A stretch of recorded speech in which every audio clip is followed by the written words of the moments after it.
It's February 26, 2014, and it's a big day if you're a vapor in Europe.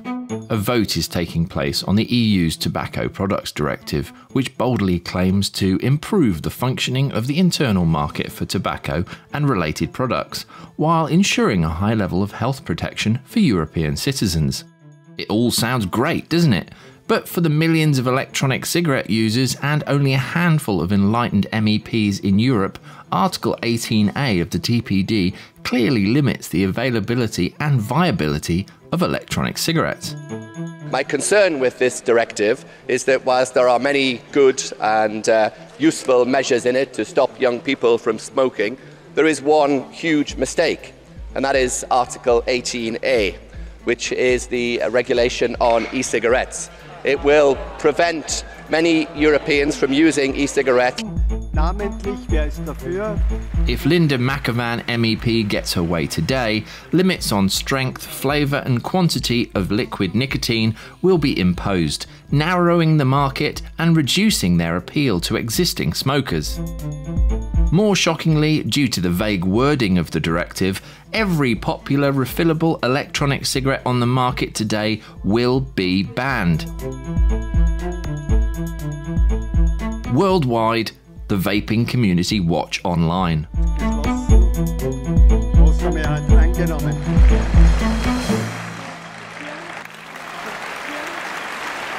It's victory for McAvan. Article 18A has passed and it will become law within 2 years. The key thing today is that we've got a big majority in Parliament to agree with 28 governments in Europe that we're going to become world leaders again on tobacco control. And I think that's a very big step forward. How the hell does Linda McAvan sleep at night? Does she not worry that in the UK alone there are 1.5 million people who hate her guts? Today we have seen the vote on e-cigarettes go against vapers across Europe. I would like to say that today was a fair vote and that the Parliament voted against in all good conscience. But I can't say that, because we've had months and months of political skullduggery. There's a lot of things being said out there about e-cigarettes, and people are scared that e-cigarettes will disappear from the market. That's not what we have voted today. On the contrary, Parliament has voted to allow e-cigarettes to stay on the market as consumer products. The only devices that actually meet the strict criteria set out in the TPD are disposable units with tamper-proof cartridges that can't be refilled easily. And these represent a big business for tobacco companies that now market them. I just find it so ironic that today she's handed everything to the tobacco companies, and it's the one thing she was supposedly trying to stop. It seems to me like that they can't possibly deliver on the promise they've given.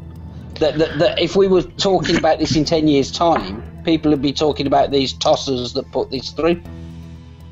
The new law imposes a gagging order on anything perceived as promotion of electronic cigarettes, including advertising, public meetings, forum discussions, internet broadcasting. Even my very own video reviews will become illegal.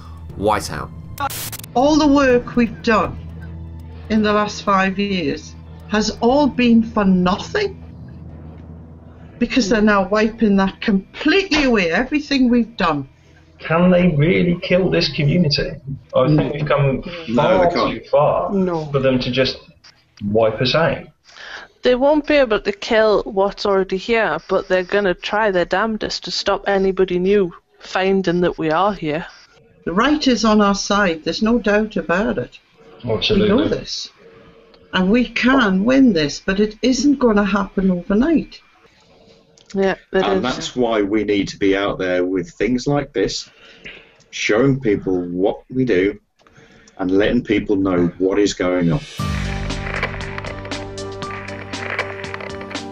A few months later, I discover that there's more bad news for vapers. This time, it isn't from Brussels. Crossing the bridge to Wales. A country where soon, if they get their way, using electronic cigarettes would become illegal to use indoors. in public areas. Health ministers here claim that they are responding to concerns that vaping normalises cigarette use, undermines the existing indoor smoking ban, and will create a new generation of nicotine addicts. So I'm in Cardiff to meet Ciggy owner Lee Walls to find out if he considers these new proposals from Health Minister Mark Drakeford a logical next step. The recent announcement calling upon a ban of electronic cigarettes in public places took me completely by surprise. He's not forward-looking. He's draconian. If it's a draconian ideology that if something looks like something, it must be something. Therefore, we should ban it.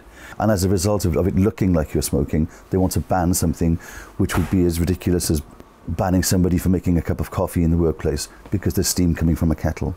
It really is a ridiculous argument. Because they work. I mean, they keep people from tobacco. Let's absolutely normalise electronic cigarettes.